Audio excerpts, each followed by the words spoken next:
strong tradition of exorcism. And what we can find uniformly in both Muslim as well as Christian exorcists is that the vast majority of cases are psychological or biological. That is only a small percentage, someplace around 10 to 15% of the cases that are brought before people are involved in this, where we're actually dealing with cases of possession. And to indicate the biological sources, scholars have quoted a particular hadith which is found in Sahih al-Bukhari and Sahih Muslim, wherein one of the companions, Ata ibn Abi Rabah, had pointed out a woman who in the time of Prophet ﷺ had come to him and asked him to pray for her. And when the Prophet ﷺ inquired as to what the reason was, she explained that she would be overcome from time to time with fits, and it would cause her clothing to fall from her and expose herself. So she asked the Prophet ﷺ to pray for her and have it removed from her. So he said, if you wish, be patient and you will have paradise. And if you wish, I can pray to Allah to cure you. She said, I will be patient. Then she added, but I become uncovered, so pray to Allah that I not get uncovered. So he prayed for her. So in this hadith, this particular narration, scholars like Ibn al-Qayyim and others have pointed out that this addressed a biological cause. If this had been a case of possession, then Prophet ﷺ would have used the common method that he used in dealing with other cases of possession, where he would instruct the possessing spirit to leave the individual. And this methodology also, we could say, is found in the Gospels in description of Jesus, though we don't accept the Gospels as being truth, but there are some narrations in there which seem to coincide with its information that we have, accurate information we have from Islamic sources, and that people who were possessed were brought to Jesus according to the text of the Gospels, and he instructed the possessing demons or spirits to leave, similar to the way in which Prophet Muhammad ﷺ would instruct them. Now, if we leave that biological or psychological side and we go over to the actual cases of possession, Ibn al-Qayyim had said, in describing the reasons, evil spirits mostly gain control over those having little religious inclination, and those whose hearts and tongues faith has deserted, those whose souls are desolate of the remembrance of Allah and of the formulas for strengthening the faith. When evil spirits meet a man who is isolated, weaponless and naked, they are easily able to attack him and overcome him.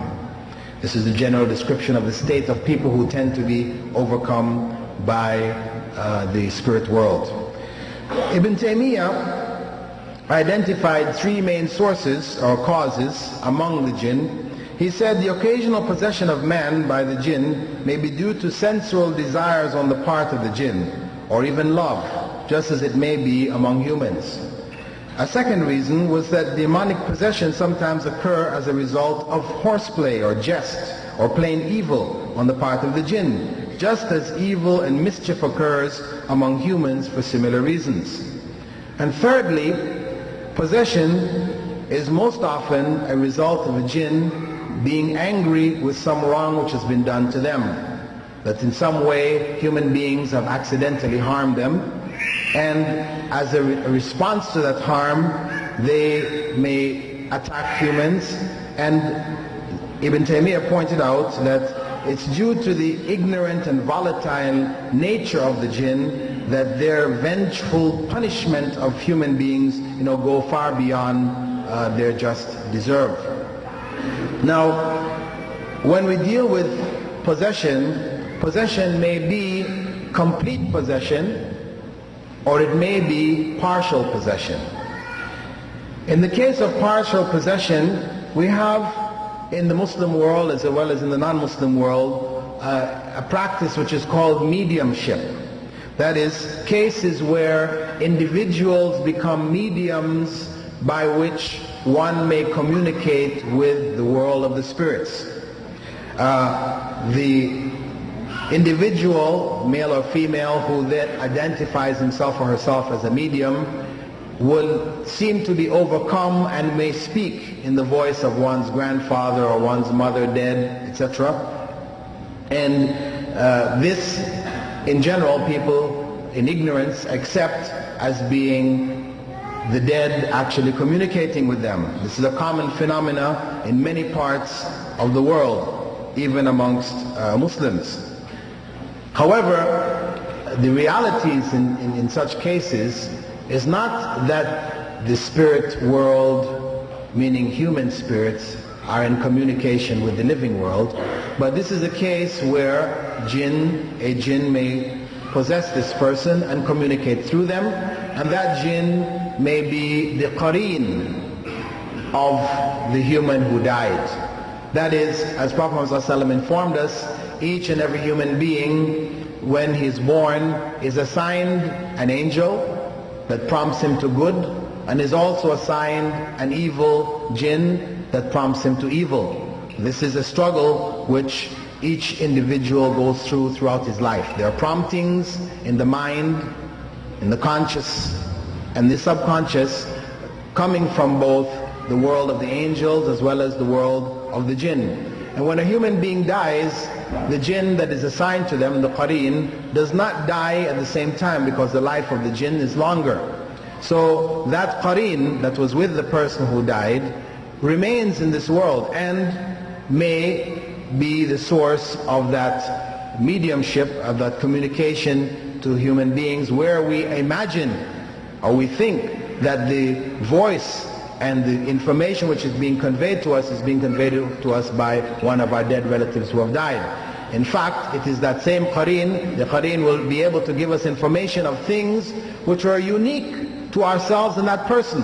For example, yourself and your uncle, or yourself and your aunt, or whatever, you experience certain things which nobody else knew about. And here is this medium communicating that information, and because this information is so private, it seems to you that this had to have been that dead relative of yours.